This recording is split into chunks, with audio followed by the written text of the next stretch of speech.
Best varicose veins చికిత్సనే పొందండి. నొప్పి లేని చికిత్స కోసం సంప్రదించండి ఎబిస్ హాస్పిటల్. నమస్తే రమ్మగారు. నమస్తే జయ. రమ్మగారు, ఏదన్నా పెద్ద కథ చెప్పండి అండి. ఒక పతివ్రత కథ చెప్దామా? పూర్వం మాళవ దేశంలో పద్మాకరం అని ఒక పట్టణం ఉండేది. ఆ పట్టణానికి రాజు చంద్రసేనుడు. ఆయన భార్య పేరు మిత్రవింద. ఎంత బాగుందో జుట్టు పేరు. అయితే వాళ్ళకు సర్వజ్ఞుడు అని ఒక మంత్రి కూడా. చాలా కాలం రాజుగారికి పిల్లలు పుట్ల. ఈ మాళవ దేశాచారం ప్రకారం రాజులు ఏకపత్ని వ్రతులుగా ఉండాలి. ఓకే. ద్వితీయ వివాహాలు అవి కుదరవు. మనం కొన్ని దేశాల కథల్లో చూస్తాం, పెద్ద భార్యకి పిల్లలు పుట్టకపోతే ఇంకో పెళ్లి చేసుకున్నారు అనుకుంటా, 1 2 3 అలా పిల్లలున్నా లేకపోయినా కూడా వివాహాలు చేసుకునే విధానం ఉండేది. 5-6 రాణులు ఉండేవాళ్ళు, దక్షిణ నాయకులుగా ఉండేవాళ్ళు రాజులు. అదేం పెద్ద తప్పు వ్యవహారము కదా, ఆ కాలంలో నడిచేది అది, అంతే సహజమైన సంగతే. అయితే సంతానం కలగల. ఈ సర్వజ్ఞుడు జాతకాలు చూపించాడు, మంత్రి గారు పూజలు చేయించాడో ఏం చేసినా ఏమీ లేదు. క్రమంగా ఏమనిపించిందంటే, ఈ సంతానం లేకపోవడం అనేది ఒక పెద్ద హర్డిల్. ఎవరినైనా దత్తు తీసుకోవచ్చు, ఓకే, దత్తత తీసుకోవచ్చు. ఈ దత్తత తీసుకోవడానికి ఏమైంది, ఆయనకి సమీప బంధువులు తక్కువ ఉన్నారు. దత్తత క్లోజ్ కజిన్స్ నుంచి తీసుకుంటే రాజరక్తం ఉండాలి కదా వాళ్ళల్లో, అది కదా, లేకపోతే ప్రజలు తప్పట్టుకుంటారు. బయట వాడి నుంచో తీసుకొచ్చి ఇప్పట్లో లాగా ఇటీవల కాలంలో చేసినట్టుగా ఎక్కడి నుంచి అయినా తెచ్చుకునే విధానం ఆ రోజున లేదు. అవును, క్షత్రియ రక్తం కావాలి, అది కూడా రాజరక్తం. ఏదో ఒక తరంలో అయినా వాళ్ళతోటి రాజుతో క్లోజ్ రిలేషన్ ఉండాలి. అలా కుదరలా. ఆయన ముందు తరాల్లో ఆడపిల్లలు ఎక్కువ ఉన్నారు, వాళ్ళంతా బయటికి వెళ్ళిపోయిన వాళ్ళు, అన్నదమ్ముల వరస అయ్యేవాళ్ళు లేరు. చూసి ఒకసారి ఏమైందట, ఒక పెద్ద పండిత సభ జరిగిందట. ఓకే. ఈ సర్వజ్ఞుడు ఎక్కడెక్కడ దేశాల నుంచో పండితుల్ని పిలిపిస్తే వాళ్ళందరూ కూర్చున్నప్పుడు, సరే రాజుగారిని మీరు మీ సంతానం ఇచ్చని వాళ్ళ ముందు ప్రకటించండి అని కొంచెం రాజుని ఎంకరేజ్ చేశాడు. ఈ చంద్రసేన మహారాజు ఏం చేశాడు, అందరికీ దక్షిణలు తాంబూలాలు ఇచ్చాక, అయ్యా నాకు ఒక కోరిక, సంతానం కలగలేదు, మీరందరూ ఆలోచించి ఒక అత్యద్భుతమైన వ్రతాన్ని దేన్నైనా నాకు చెప్పండి. మా అరాచకం అయిపోతుంది కొంతకాలం అయితే, నా తర్వాత ఎవరో ఒకళ్ళు ఉండాలి కదా అని అడిగాడు. వీళ్ళు పండితులు ఒక 10-12 మంది బాగా ఆలోచించి, రాజా మహత్తరమైనది, లోకక్షేమం కోరి చేసే పని ఒకటి చేయాలి నువ్వు, దాంతోపాటు నువ్వు సంతానాన్ని కూడా కోరుకోవచ్చు. ఓహో. ఈ లోకక్షేమం కోసం ప్రజలందరూ సుఖ సంతోషాలతో ఉండాలంటే లక్ష్మీ పూజ అత్యుత్తమమైంది. కాబట్టి బంగారు లక్ష్మీదేవి విగ్రహం చేయించి 6 నెలల పాటు రాజ్య విస్తరణ లాంటి వ్యవహారాలు, యుద్ధం జోలికి పోకుండా, ఓకే, రాజ్య విస్తరణ జోలికి పోకుండా 6 నెలలు భార్యాద్వితీయుడివై ఆమె లక్ష్మీ వ్రతం చెయ్యి, లక్ష్మీ పూజ చేయమన్నారు. పూజ ఎట్లా చేయాలి, ఏం చేయాలంటే సాంగంగా మనం చెప్పుకుంటాం కదా, శ్రీ సూక్త విధానంలో లక్ష్మీ పూజ చేయటం. నిత్యము భోజనాలు పెట్టాలి, ఎవరికైనా నిత్యము కొంత దానం చేయాలి, ప్రతిరోజు పూజ చేసుకోవాలి. ఓకే. సరే, రోజు ఒక బంగారు లక్ష్మీ విగ్రహం చేయించారు. మనమైతే ఇంతది కొనుక్కుంటాం, 10-15 గ్రామ్స్లో బుజ్జిది, అంతకంటే ఏం కొంటాం కదా. అవునండి, అందరి ఇళ్లలో ఇంతకంత పెట్టకూడదు, మనకు అదో సిద్ధాంతం. ఇంత బుజ్జి లక్ష్మీదేవిని పెట్టుకుంటాం మన వాళ్ళు. మనలో అయితే వాళ్ళు ఏం చేశారు, పెద్ద విగ్రహం చేయించారు. రాజు కదా, బంగారం అంతా కరిగించి చక్కగా లక్ష్మీదేవి విగ్రహం చేయించి సాంగంగా ఆమెను ప్రతిష్ఠ చేసుకుని పూజా మందిరంలో ప్రతిరోజు శ్రద్ధగా చేశారు పూజ. ఓకే. 5 నెలలు గడిచిపోయాక ఒకనాటి రాత్రి ఇద్దరు మేడ మీద పైన సౌధవ భాగంలో పడుకుంటే ఇద్దరికి ఒకేసారి కల వచ్చింది. ఒకళ్ళ కల ఒకళ్ళకి చెప్పుకున్నారు, ఒకేసారి నిద్ర లేచి చెప్పుకున్నారు. వీళ్ళిద్దరికీ లక్ష్మీదేవి ఐరావతం మీద కూర్చుని ఒక తెల్లని ఏనుగునెక్కి సర్వాభరణాలు ధరించి వీళ్ళకి కనపడి పూర్వజన్మ కర్మవశాత్తు మీకు సంతానం లేదు, అపుత్రులుగా ఉన్నారు. ఓకే. కానీ ఈ ఇంతకాలం పూజ చేసినందుకు, శ్రద్ధాలోపం లేకుండా, భక్తి లోపం లేకుండా చేసినందుకు మీకు ఒక కూతుర్ని ప్రసాదిస్తాను. పోనీ సంతానం కుమారుడైతే ఏమవుతాడు, రాజ్యానికి ఉత్తరాధికారి అవుతాడు. కూతురు దౌహిత్రుడు రాజ్యానికి ఉత్తరాధికారి అయ్యే అవకాశం ఉంది, కాబట్టి మీ రాజ్యానికి ఉత్తరాధికారి కూడా లభిస్తాడు అని చెప్పి, అమ్మాయి మంచి లోక విఖ్యాతి పొందేటువంటి పతివ్రతగా ఉంటుంది. ఉత్తమరాలైన కన్యని మీకు కుమార్తెగా ప్రసాదిస్తానని చెప్పింది కళ్ళు. ఓకే. ఆవిడ లేచింది, మహారాజా ఏం కళ వచ్చిందంటే, మహారాజు కూడా నాకు కళ వచ్చింది అన్నాడు. వాళ్ళిద్దరూ ఒకళ్ళకొకళ్ళు చెప్పుకుంటే సేమ్ అదే కళ వచ్చింది. 6 నెలల పూజ పూర్తి చేశారు.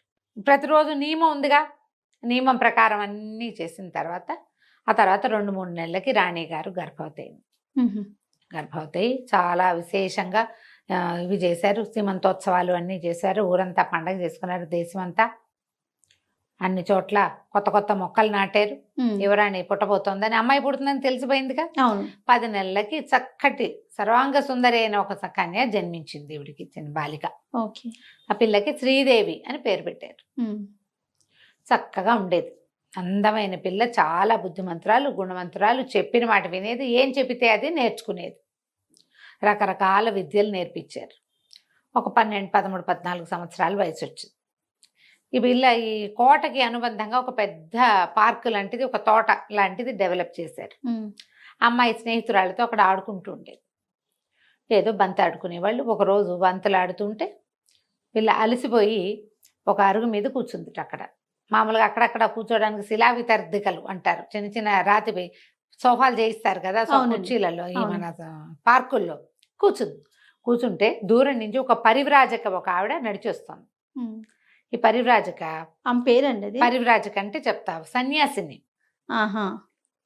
పరివ్రాజకులు అంటారు వాళ్ళని, లేడీస్, ఆడ సన్యాసుల్ని. ఆమె ఒక కాషాయ వస్త్రాలు ధరించి జుట్టది మూడేసుకుని ఉంది, యోగినిలాగా ఉంది. దూరం నుంచి వస్తూ ఈ వెలిగిపోతోంది పిల్ల, సర్వాభరణాలు ధరించి అందంగా చక్కగా ఉంది. 14 ఏళ్ల పిల్ల అంటే కొంచెం కంటికి నదరగా కనపడుతుంది, చిన్నతనం కాదు, ఎదిగిన వయసు కనిపిస్తూ ఉంటుంది. ఆవిడ అట్లా చూస్తూ దగ్గరకు వచ్చింది. దగ్గరకు వస్తే పిల్ల లేచి నిలబడింది. పెద్దవాళ్ళని చూస్తే దండం పెట్టాలి కదా, పైగా ఇప్పుడు యోగినిలాగా ఉంది. నమస్కారం చేస్తే ఆవిడ చాలా సంతోషించి, అమ్మాయి నీ సౌందర్యము, సౌందర్యాతిశయము, నీ వినయాతిశయము కూడా నన్ను ఎంతో ఆకర్షించాయి. చాలా బాగుంది. విశేషంగా నీకు ఒక మాట చెప్తాను, నువ్వు ఇంత అతులోక సౌందర్యవతివి, నీకు అత్యద్భుతమైన వరుడు కావాలి. నువ్వు లక్ష్మీ స్వరూపంలాగా ఉన్నావు, విష్ణు స్వరూపుడైన యువకుడితోటి నీకు వివాహం జరగాల్సి ఉంది. గంధవతీపురపు యువరాజు భద్రేశ్వరుడు అనే రాజుగారి కుమారుడు సుందరేశ్వరుడు నీ వరుడు. అతనితో నీకు వివాహం జరగాలి. అతను నీకు అనురూపుడైన వరుడు. ఓకే. వివాహం జరిగాక ఏవో రకరకాల ఇబ్బందులు వస్తాయి, కానీ నీ పాతివ్రత్యంతో కథ అంతా చక్కబడుతుందమ్మా. ఎంతో కాలం రాజ్యం చేస్తావు, నీ తండ్రి రాజ్యానికి కూడా నువ్వు రాజును ప్రసాదిస్తావు, అంటే కొడుకులు కలుగుతారు. అయితే ఈ పిల్లకి మధ్యలో కొన్ని కష్టాలు వస్తాయి కానీ అన్నది వినపడింది గట్టిగా. ఏం కష్టాలు వస్తాయో చెప్పు, ఏం కష్టాలు వస్తాయో చెప్పమని బతిమలాడింది. ఆవిడంది, అమ్మ అవన్నీ చెప్పకూడదు, అవన్నీ దైవ రహస్యాలు. నీకు భర్త మాత్రం సుందరేశ్వరుడే. నిజాన్ని నేను ఇది కూడా చెప్పకూడదు, కానీ నీ సౌందర్యాతిశయం చూసి చెప్పాలనిపించింది. సుందరేశ్వరుడే నీ భర్త. అయినా కథ సుఖాంతమే అవుతుంది, నీకేం భయం లేదు. ధైర్యంగా ఉండు, అమ్మని ఆరాధించు, నీ వినయాతిశయాన్ని బట్టి పోగొట్టుకోవద్దు. ఓకే. వినయాన్ని పోగొట్టుకోకూడదు అని చెప్పి వెళ్ళిపోయింది. ఈ అమ్మాయి గబగబా లోపలికి కోటలోకి వెళ్ళిపోయి, ఎవరు ఈ రాజ్యం ఏమిటి, ఈ భద్రేశ్వరుడు ఎవరు, ఆయన కుమారుడు ఎవరు, అవన్నీ కనుక్కుని పెట్టుకుంది. ఇక అతన్నే ఇంకా మనసులో పెట్టుకుని ఉందన్నమాట. తర్వాత ఒక సంవత్సరంన్నర పోయాక వాళ్ళ నాన్నగారు ఏం చేశారు, స్వయంవరం ప్రకటిస్తామన్నారు. ఈ అమ్మాయి ఏమనుకుంది, ప్రకటించని, అందులో సుందరేశ్వరుడు ఎవరో చూసుకుని ఆయనకే పెళ్లి చేసుకుంటే సరిపోతుంది. నాకు ఇతనితో వివాహం కావాల్సి ఉండి అవుతుందని ఆవిడ చెప్పినప్పుడు తండ్రి స్వయంవరం ప్రకటించిన అతను రాకుండా ఎందుకుంటాడు, చుట్టుపక్కల అన్ని రాజ్యాలకి వెళ్తుందిగా పిలుపు, అతనే వస్తాడు అని స్థిమితంగానే ఉంది. చక్కగా రోజు లక్షణంగా లక్ష్మీ పూజ చేసుకునేది, బుద్ధిమంతురాలుగా ఉండేది. కొంతకాలానికి స్వయంవరం ప్రకటించారు. ఓకే. చుట్టుపక్కల రాజ్యాల రాకుమారులందరూ వచ్చారు. వచ్చాక ఈ అమ్మాయికి దండిచ్చి స్వయంవరంలో నుంచోబెట్టి ఒక్కొక్క రాజకుమారుడి దగ్గరికి దీని కుమారుడు ఫలానా రాజ్యం ఫలానా ఇది, ఒకళ్ళు రాజులు కూడా వస్తారు కొంతమంది, అందరూ రాజకుమారులే రారు, ఆల్రెడీ వివాహాలైన రాజులు రావచ్చు స్వయంవరానికి, వివాహాలైన వాళ్ళు కూడా రావచ్చు, అంత తప్పలేదు. పిలుస్తారు, రాజ్యానికి పిలుపు వస్తుంది. ఆ అమ్మాయిని చేసుకోవాలన్న తలంపు ఉందనుకో, ఏ రాజుకైనా వస్తాడు. అమ్మాయి వారిస్తే స్వయంవరం మంచిది, పనికొస్తుంది. ఓకే. కొంతమంది వీళ్ళకి పెళ్ళయిందని వాళ్ళ పెళ్లి కాలేదని వరుసగా చెప్పుకుంటూ వెళ్తుంటే చివరికి ఈ సుందరేశ్వరుడు కనపడ్డాడు. ఈ అమ్మాయి ఇంకా రెండోది ఆలోచించాల, దండ ఆయన మెడలో వేసేసి వివాహం చేసేశారు. అయితే ఈ వచ్చిన రాజుల్లో కొంతమందికి ఏమనిపించింది, ఆ అమ్మాయి అతనికి పక్కన ఉన్నవాళ్ళు, అతనికి ముందున్న వాళ్ళకి మంటగా అనిపించింది. ఏమిటి మా తక్కువ, వీడు ఎక్కువ, వీళ్ళ రాజ్యం చిన్నది, వీడు ఇంకా యువరాజు కుర్రకుంక, ఈ పిల్లకి ఎందుకు 16 ఏళ్ళు, వరించింది? ఆ అబ్బాయికి ఒక 20 ఏళ్ళు, ఎందుకు వరించాలి? ఆల్రెడీ ఇప్పుడు వివాహాల స్వయంవరం అంటే ఊరికే సౌందర్యం అని చూసే కాదు, ముందే ఎందుకు ఏం చెప్పారు, వీళ్ళది ఇంత పెద్ద రాజ్యం, ఈయన ఇంత పరాక్రమశాలి, ఈయన ఇంత బాగా చదువుకున్నవాడు, ఈయన వాళ్ళని గెలిచాడు వీళ్ళని గెలిచాడని బంధుమాగదులాగా స్తోత్రం చేస్తారు. అదే అదే. ఆయన ముందున్నవాడు కుంతల దేశపు రాజు వీరవర్మ. ఆ కుంతల దేశం ఈ 2 రాజ్యాలని కలిపితానికంటే త్రిబుల్ ఉంటుంది. అయినా కూడా అతను కూడా కుర్రాడే, అంత పెద్దవాడు కాదు, 25-30 ఏళ్ల వాడు, మంచి వయసులో ఉన్నట్టు లెక్క. అని కాదని కూరకుంకం చేసుకుందని మండిపోయింది అతనికి. కానీ ఊరుకున్నారు, స్వయంవరం కదా, కన్యావారైతే రూపం అని చదువుకుని ఆ సర్లే చూద్దామని ఊరుకున్నారు. వివాహం చేశారు లక్షణంగా, బ్రహ్మాండంగా పెళ్ళయింది. హాయిగా కొంతకాలం ఇక్కడ ఉన్నారు అమ్మాయి అబ్బాయి. తర్వాత వీళ్ళిద్దరు కలిసి వాళ్ళ ఇంటికి వెళ్ళారు. ఎంతో బుద్ధిమంతుడుగా, ఎంతో చక్కగా బాగుండేవాడు అబ్బాయి కూడా. ఇద్దరు అనురూపమైన జంటగా ఉండేవాళ్ళు, అనుకూలమైన దాంపత్యం. రోజులు గడిచేసరికల్లా ఏమైంది, ఈ భద్రేశ్వర మహారాజు గారు మరణించాడు. ఆయన కుమారుణ్ణి రాజుని చేశాడు, రాజు అయ్యాడు. కొంచెం రాజ్యం సెటిల్ అయ్యే టైంకి ఆ కుంతల దేశపు వీరవర్మ ఉన్నాడు కదా, అతనికి రగులుతూ ఉంది. ఇంతకాలమైనా పోల, 4-5 సంవత్సరాలు గడిచింది. చుట్టుపక్కల స్నేహితులందరినీ కూడగట్టుకుని, ఇది చిన్న రాజ్యం, ఈ రాజ్యానికి ఎవడి పక్కనుందో వాడు కలుపుకోవచ్చు, కానీ వీడిని ఓడించి తీరాలి, ఓడించేసేయాలి, అంటే అడవుల దారి పట్టించాలి ఈ అమ్మాయిని, కుర్రాన్ని వరించినందుకు అని చెప్పి ఒక 5-6 రాజులని కూడగట్టుకుని వీళ్ళ మీద దాడికి దిగాడు. దిగేసరికి ఇంకా కొట్లైపోయారు మంత్రులు. సైన్యాధిపతి చనిపోతూ సైన్యాధిపతి రక్తం ఓడుతున్న దీంతో పరిగెత్తుకుంటూ వచ్చి, మీరు తప్పించుకోండి, బతికుంటే బల్సాకు తినచ్చు. యుద్ధంలోకి రాజు రాల, మొదటి రోజో రెండో రోజు చేశాడు, 3వ రోజు అతను రాకపోతే 3వ రోజు మీరు పారిపోండి, వెళ్ళిపోతే మళ్ళీ ఇంకేదైనా జనాల్ని కూడగట్టుకుని వచ్చి మళ్ళీ పట్టుకోవచ్చు మన రాజ్యం అని చెప్పేశారు. కల్లా వీళ్ళు ఏం చేశారు, ఓ బండి ఎక్కి భార్య భర్త ఇద్దరు పారిపోయారు. కొంత దూరం వరకు బండి మీద వెళ్ళారు. ఒకే బండి మీద వెళ్తే పట్టేస్తారు కదా, ఇంకా అక్కడి నుంచి బండి వదిలేసి ఇక నడవటం మొదలుపెట్టారు. నడిచి నడిచి నడిచి నడిచి నడిచి అడవుల్లో దుంప తెగిపోయింది నడవలేక. ఎవరి వల్ల అవుతుంది మరి, ఇక ఆహారం లేదు, మంచినీళ్ళు లేవు, ఒట్టి కాలినడక, నడవగా నడవగా నడవగా ఒక అడవిలోకి చేరారు. వీళ్ళకి అత్తగారు మావగా వీళ్ళ తండ్రి దగ్గరికి వెళ్ళటం ఇష్టం లేదు. వాళ్ళది చిన్న రాజ్యమే మొదటిది. రెండోది, ఇప్పుడు ఇంత చెడి వెళ్తే అక్కడ ఏం పరువు ఉంటుంది. అది పైగా వాళ్ళు ఏం చేశారు, వివాహం అప్పుడు ఇతనికి రాజ్యం ఇస్తామని చెప్పాల సుందరేశ్వరుడికి, దౌహిత్రుణ్ణి రాజుని చేస్తామన్నారు, ఇంకా సంతానం కలగల. దాంతో అక్కడికి వెళ్ళటం ఇష్టం లేదు. అడవుల్లోనే కొంతకాలం ఉందాం, మన జీవితం ఇక్కడే కలిసి ఉన్నాం, మన ఇద్దరం ఉన్నాం కదా అనుకున్నారు. ఇప్పుడు ఈ ఏదైనా కొంచెం తేడా రాగానే చచ్చిపోదాం అనుకునే వాళ్ళని చూస్తాం మనం. అవును, అంతరాజ్యము పోయినా, బండి గుర్రం కూడా లేకుండా, కత్తి కటారు కూడా లేకుండా, ఒట్టి కట్టుబట్టలతో మిగిలిన వీళ్ళు బతుకుదామనే అనుకున్నారు. ఇది కదా కావాల్సింది, స్పిరిట్గా ఉండాలి ఇది. అవును. అక్కడి నుంచి ఇంకా అలా వెళ్ళగా ఏమైంది, ఇతను ఒక చెట్టు ఎక్కి చూశాడు. దూరంగా ఒక పల్లె ఉంది, మరి ఆ పల్లెలో ఏమైనా ఆహారం దొరుకుతుందేమో చూద్దాము, పద శ్రీదేవి అని ఈ శ్రీదేవిని వెంట పెట్టుకుని సుందరేశ్వరుడు నడిచి ఆ పల్లెలోకి వెళ్ళాడు. వెళ్తే ఒక కుటుంబం వాళ్ళు ఎవరినికో ఆశ్రయించారు. చాలా దూరం నుంచి వస్తున్న వీళ్ళు బట్టలు అవి చూసేసరికల్లా మనుషులేమో దగదగలాడిపోతున్నారు.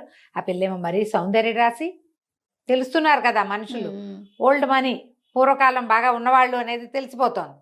సరే ఏం చేశారు, వాళ్ళు ఏమన్నారు, ఆహారం ఏదో వాళ్ళు కలిగింది ఏదో పెట్టారు, తినేసి ఆ ఊరి మొగదలలో ఒక గుడి ఉంది. వీళ్ళు వచ్చేటప్పుడు ఆ గుడి చూశారు.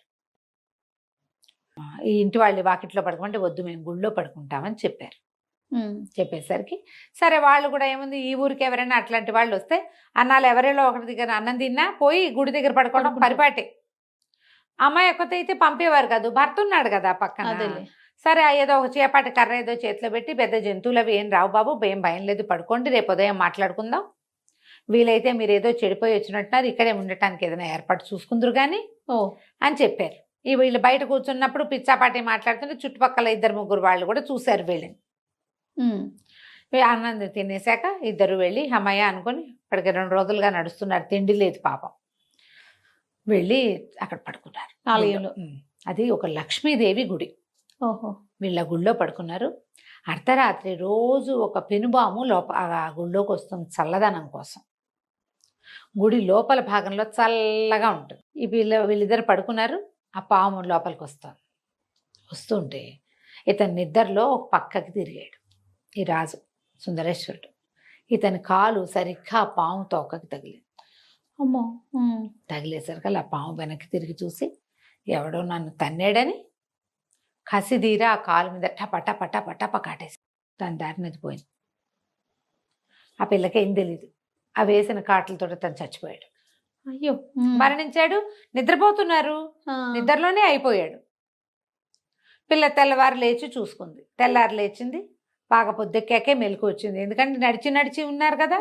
అయ్యో ఇది దేవాలయం, పూజారులు వాళ్ళు వస్తారేమో, ఏమండి లేవండి లేవండి బయటికి వెళ్దాం, మొహం కడుకుందరు కానీ లేపింది. లేపితే ఏముంది, లేపు, అతను నీలంగా అయిపోయినాడు, తలకాయ పక్కకి వాళ్ళు చేస్తున్నాడు. పిల్ల కేకలు పెట్టింది, అరిచింది, ఏడవటం మొదలుపెట్టింది, పెద్ద పెట్టు నా భర్త అని. దేవాలయం ఊడవడానికి వచ్చిన వాళ్ళు, పూజారి ఒక పూజ చేసే ఆయన, ఆ ఇళ్ళ వాళ్ళు అందరూ పరిగెత్తుకొచ్చారు.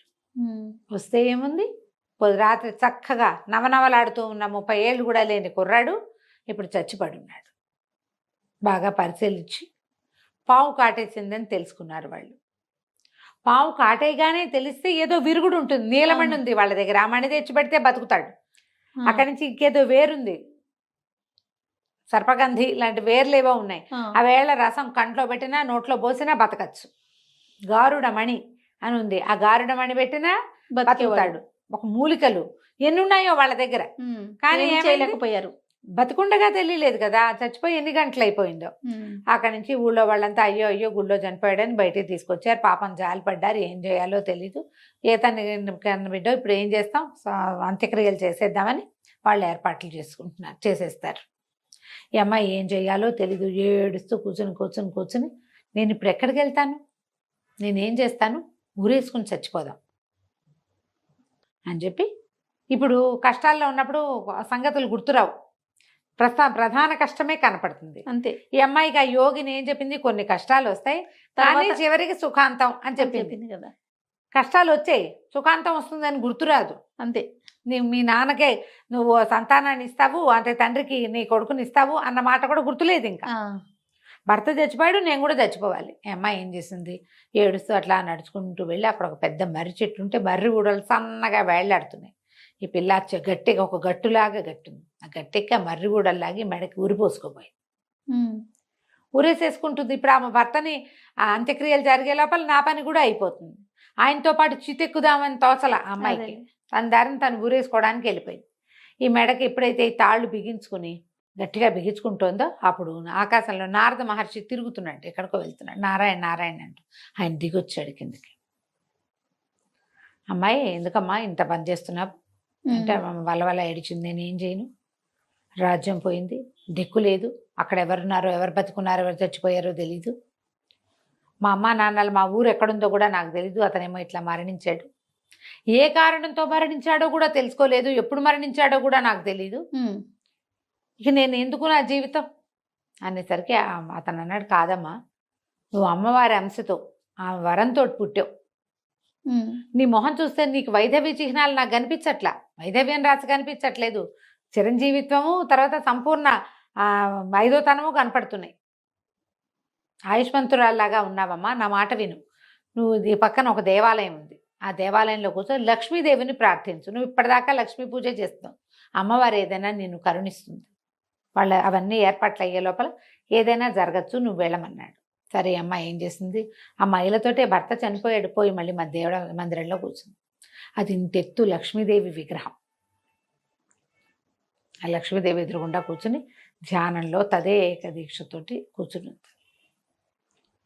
ఒక గంటన్నరకి ఆ లోపల అంతరాలయం నుంచి ఒక పెద్ద వెలుగులాగా వచ్చి అమ్మవారు ప్రత్యక్షమైంది. ఓ లక్ష్మీదేవి, అమ్మాయి ఇవాళ ఒక్కరోజు పూజ చేస్తే రాలా, పుట్టిననాటి నుంచి చేస్తూ ఉంటే ఆ, మనకు అవసరమైనప్పుడు ఫలితం కనపడుతుంది. అంతే. అప్పటికప్పుడు చేస్తే ఎట్లా వస్తుంది? చిన్నప్పటి నుంచి నేర్చుకోవాలి. ఉమ్, అయితే అమ్మ ప్రత్యక్షమై ఆవిడ ఏం చెప్పిందంటే, నీకు నీ కర్మవశాత్తు జరిగింది, కొంతసేపు వైధవ్యాన్ని అనుభవించాలి నువ్వు, అందుకని సగానికి పైగా సమయం నిద్రలో గడిపించేశా. ఉహుం. అతను అప్పుడే చచ్చిపోయాడు.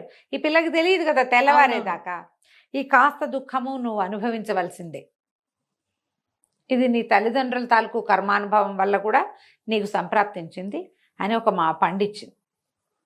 ఈ పండు రసాన్ని అతని శరీరం మొత్తానికి రాస్తే బతుకుతాడు. ఇక్కడి నుంచి మీ తండ్రి దగ్గరికి వెళ్ళిపోండి.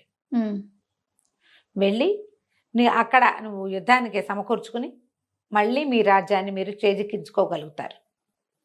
నీకు నడిస్తే దారి తెలుస్తుంది ఓహో అని చెప్పి మాయమైపోయింది. ఈ అమ్మాయి వీళ్ళు అతన్ని ఏం చేశారు, పాడ మీద చక్క కట్టేసి మోసుకెళ్ళిపోతున్నారు. ఓయో ఈ అమ్మాయితో సంబంధం లేదు, దేవాలయం ప్రిన్సెస్ లో చనిపోయాడు కదా, ఆ పిల్ల ఎక్కడున్నా సరే అదేలే. వీళ్ళ దారిని వీళ్ళు చేసేసుకుంటున్నారు. మోసుకుపోతుంటే శ్మశానం దాకా తీసుకెళ్ళిపోయాక వాళ్ళ వెనకాల పరిగెత్తుకుంటూ వెళ్ళి ఒక 5 నిమిషాలు ఉండండి అని ఏం చేసిన మా ఆవిడ పండుని ఇట్లా నలిపి నారింజ పండు లాంటిది ఆ రసాన్ని తల దగ్గర నుంచి చివరి దాకా ఒళ్ళంతా రాసి ఉమ్, నల్లగా అయిపోయాడు అబ్బాయి, ఒక రకంగా నీళ్ళని కలిసిన నలుపులోకి.